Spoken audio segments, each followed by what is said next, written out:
अक्सर हम ये देखते हैं कि बहुत लोग बहुत ही अच्छे होते हैं, उनकी बहुत सारी गलतियां नहीं होती हैं, लेकिन उसके बावजूद भी उन्हें अपने जीवन में बहुत ज्यादा कष्ट उठाना पड़ता है।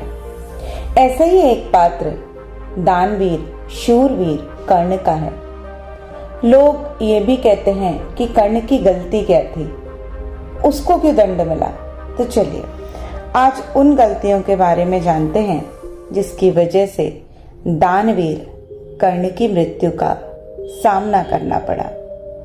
देखिए, इस बात से कोई इनकार नहीं कर सकता कि महाभारत के प्रसिद्ध योद्धा और अंतिम दिनों में कौरवों की सेना के सेनापति कर्ण अपने प्रतिद्वंदी अर्जुन से श्रेष्ठ धनुर्धर थे, जिसकी तारीफ भगवान श्री कृष्ण ने भी की थी। लेकिन कहते हैं कि कुसंगत का असर बहुत घातक होता है। बहुत कम ही लोग होते हैं जो कमल के समान होते हैं, अर्थात वो लोग जो कीचड़ में भी रहकर कमल के जितने स्वच्छ और निर्मल रहते हैं। इस कुसंगत के चलते ही कर्ण कई बार गलतियां करते गए। उनकी इन्हीं गलतियों ने कौरवों और पांडवों के युद्ध में उनको कमजोर बना दिया था। महाभारत युद्ध में कर्ण सबसे शक्तिशाली योद्धा माने जाते हैं। कर्ण को किस तरह से काबू में रखा जाए, यह भगवान कृष्ण के अलावा और कोई नहीं जानता था। लेकिन कर्ण दानवीर, नैतिक, संयमशील व्यक्ति थे। ये तीनों ही बातें उनके विपरीत कैसे पड़ गईं, ये साधारण व्यक्ति के दिमाग में बार बार प्रश्न कौंधता है। कर्ण के बारे में सभी जानते हैं कि वो सूर्य कुंती पुत्र थे। उनके पालक माता पिता का नाम अधिरथ और राधा था। उनके गुरु परशुराम और मित्र दुर्योधन थे। हस्तिनापुर में ही कर्ण का लालन पालन हुआ। उन्होंने अंग देश के राज सिंहासन का भार संभाला था। जरासंध के हारने के कारण उन्हें चंपा नगरी का राजा बना दिया गया था। अगर हम कर्ण की गलतियों के बारे में बात करें तो उनकी पहली गलती थी ब्रह्मास्त्र की। उस काल में द्रोणाचार्य, परशुराम और वेद व्यास को ही ब्रह्मास्त्र चलाना और किसी के द्वारा ब्रह्मास्त्र का प्रयोग किए जाने पर उसे असफल कर देना याद था। उन्होंने यह विद्या अपने कुछ खास शिष्यों को ही प्रदान की थी। उसमें भी किसी तरह ब्रह्मास्त्र को असफल करना ये बहुत कम ही शिष्य को याद था। जब द्रोणाचार्य ने कर्ण के सूत पुत्र होने को जानकर ब्रह्मास्त्र विद्या सिखाने से इनकार कर दिया, तब वो महर्षि परशुराम के पास पहुंच गए। परशुराम ने प्रण ले लिया था कि वो इस विद्या को किसी ब्राह्मण को ही सिखाएंगे, क्योंकि इस विद्या के दुरुपयोग का खतरा बढ़ गया था और कर्ण यह विद्या सीखना चाहता था। तो उन्होंने परशुराम के पास पहुंचकर खुद को ब्राह्मण का पुत्र बताया और झूठ बोलकर यह विद्या उनसे सीखी। परशुराम ने ब्रह्मास्त्र के अलावा कर्ण को अन्य सभी अस्त्र शस्त्रों की शिक्षा दी। फिर एक दिन जंगल में कहीं जाते हुए परशुराम जी को थकान महसूस हुई। उन्होंने कर्ण से कहा कि वो थोड़ी देर सोना चाहते हैं। कर्ण ने उनका सिर अपनी गोद में रख लिया। परशुराम गहरी नींद में सो गए। तभी कहीं से एक कीड़ा आया और वो कर्ण की जांघ पर डंक मारने लगा और कर्ण की जांघ पर घाव हो गया। लेकिन परशुराम की नींद खुल जाने के भय से वो चुपचाप बैठा रहा और घाव से खून बहने लगा। बहते खून से जब परशुराम ने को छुआ तो उनकी नींद खुल गई। उन्होंने कर्ण से पूछा कि तुमने उस कीड़े को हटाया क्यों नहीं। कर्ण ने कहा, आपकी नींद टूटने का डर था इसलिए। तो परशुराम ने कहा कि किसी ब्राह्मण में इतनी सहनशीलता कभी नहीं हो सकती है। तुम जरूर कोई क्षत्रिय हो, सच सच बताओ। तब कर्ण ने सच बता दिया। तब परशुराम क्रोधित हो गए और उन्होंने कर्ण को उसी समय श्राप दिया कि तुमने मुझसे जो कुछ भी विद्या सीखी है, चूंकि वह झूठ बोलकर सीखी है, इसलिए जब भी तुम इस विद्या की आवश्यकता महसूस करोगे, बस उसी वक्त तुम इस विद्या को भूल जाओगे और तुम कोई भी दिव्यास्त्र का प्रयोग नहीं कर पाओगे। लेकिन अब सवाल यह उठता है कि यदि वो झूठ नहीं बोलता, सच बताकर क्या परशुराम से विद्या सिखाते? नहीं सिखाते। तब वो किससे सीखते? निश्चित थी यह भूल थी, लेकिन भूल भी नहीं थी। अब दूसरी गलती की बात करते हैं, कवच और कुंडल की। भगवान कृष्ण यह भली बात ही जानते थे कि जब तक कर्ण के पास उनका कवच और कुंडल है, तब तक उन्हें कोई नहीं मार सकता। ऐसे में अर्जुन की सुरक्षा की कोई पूर्ण व्यवस्था नहीं थी। उधर देवराज इंद्र भी चिंतित थे, क्योंकि अर्जुन उनका पुत्र था। भगवान कृष्ण और देवराज इंद्र दोनों जानते थे कि जब तक कर्ण के पास पैदाइशी कवच और कुंडल है, वो युद्ध में अजेय रहेगा। तब भगवान कृष्ण ने देवराज इंद्र को एक उपाय बताया और फिर देवराज इंद्र एक ब्राह्मण के वेश में पहुंच गए कर्ण के द्वार। देवराज भी सभी के साथ पंक्ति में खड़े हो गए। कर्ण सभी को कुछ न कुछ दान देते जा रहे थे और जब फिर देवराज का समय आया तो दानी कर्णवीर ने पूछा, विप्रवर आज्ञा कीजिए, किस वस्तु की अभिलाषा लेकर आप मेरे पास आए हैं? विप्रवर इंद्र ने कहा, हे महाराज, मैं बहुत दूर से आपकी प्रसिद्धि सुनकर आया हूँ। कहते हैं आप जैसा दानी तो इस धरा पे दूसरा कोई नहीं, तो मुझे आशा ही नहीं, विश्वास है कि मेरी इच्छित वस्तु सिर्फ आप ही मुझे दे सकते हैं।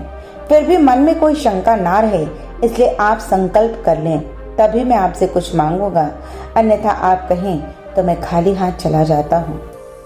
तब ब्राह्मण के वेश में इंद्र ने और भी विनम्रता पूर्वक कहा, महाराज, मैं आपसे बार बार प्रार्थना करता हूँ, क्योंकि मुझे पता है कि सिर्फ वो इच्छित वस्तु आप ही मुझे दे सकते हैं और उससे ही मुझे आत्म शांति मिलेगी।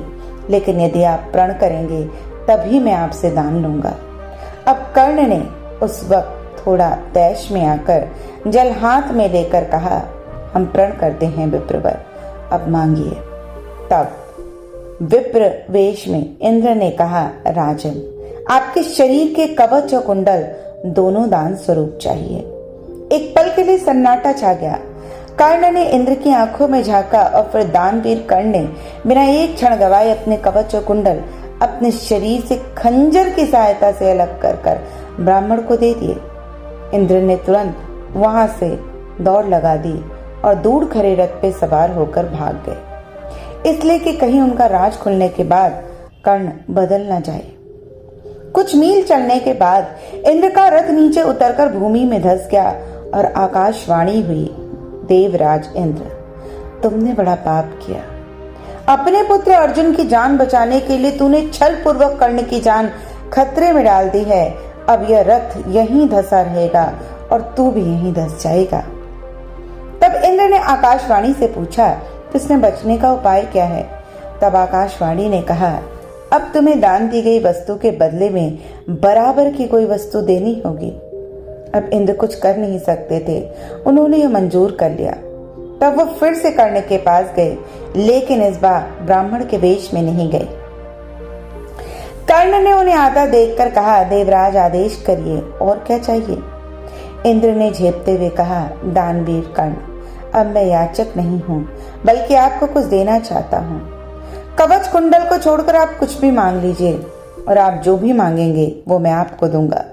तो कर्ण ने कहा, देवराज, मैंने आज तक कभी किसी से कुछ नहीं मांगा और न ही मुझे कुछ चाहिए। कर्ण सिर्फ दान देना जानता है, लेना नहीं। तब इंद्र ने विनम्रता पूर्वक कहा, महाराज कर्ण, आपको कुछ तो मांगना ही पड़ेगा, अन्यथा मेरा रथ और मैं यहाँ से नहीं जा सकता हूँ।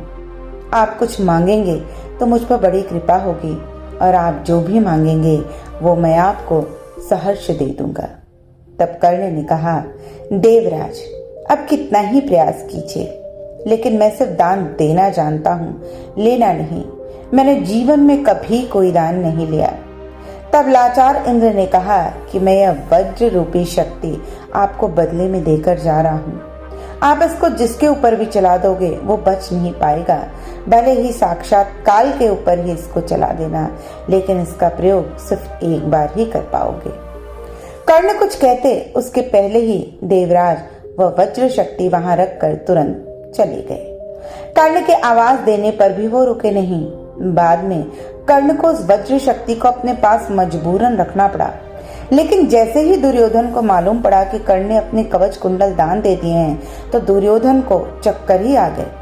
उसने हस्तिनापुर का राज हाथ से जाता लगने लगा, लेकिन जब उसने सुना कि उसके बदले वज्र शक्ति मिल गई है तो फिर उसकी जान में जान आ गई। अब इससे भी कर्ण की गलती नहीं मान सकते, क्योंकि यहाँ भी उसकी मजबूरी थी, लेकिन उसने यहाँ गलती ये की कि उसे इंद्र से कुछ मांग लेना चाहिए था।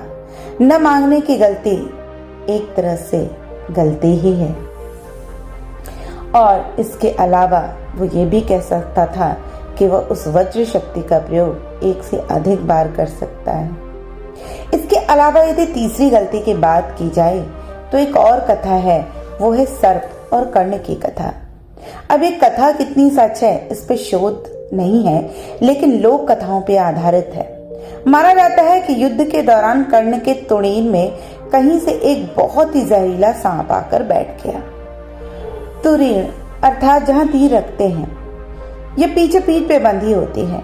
कर्ण ने जब एक तीर निकालना चाहा तो तीर की जगह वह सर्प उसके हाथ में आ गया। कर्ण ने पूछा, तुम कौन हो, यहाँ कहाँ से आए हो? तब सर्प ने कहा, हे दानवीर कर्ण, मैं अर्जुन से बदला लेने के लिए आपके तुरीण में जाकर बैठा था। कर्ण ने पूछा, क्यों? इस पर सर्प ने कहा, राजन, एक बार अर्जुन ने खांडव वन में आग लगा दी थी। उस आग में मेरी माता जलकर मर गई थी। तभी से मेरे मन में अर्जुन के प्रति विद्रोह है। मैं उससे प्रतिशोध लेने का अवसर देख रहा था, वह अवसर मुझे आज मिला है। कुछ रुककर सर्प फिर बोला, आप मुझे तीर के स्थान पे चला दें, मैं सीधा अर्जुन को जाकर डस लूंगा और कुछ ही क्षणों में उसके प्राण पखेरु उड़ जाएंगे। सर्प की बात सुनकर कर्ण सहजता से बोला, हे सर्पराज, आप गलत कार्य कर रहे हैं। तब अर्जुन ने खांडव वन में आग लगाई होगी तो इसका उद्देश्य तुम्हारी माता को जलाना कभी न रहा होगा। ऐसे में मैं अर्जुन को दोषी नहीं मानता। दूसरा, अनैतिक तरह से विजय प्राप्त करना मेरे संस्कारों में नहीं है, इसलिए आप वापस लौट जाएं और अर्जुन को कोई नुकसान न पहुंचाएं। सर्प वहां से उड़ गया और कर्ण को अपने प्राण गंवाने पड़े।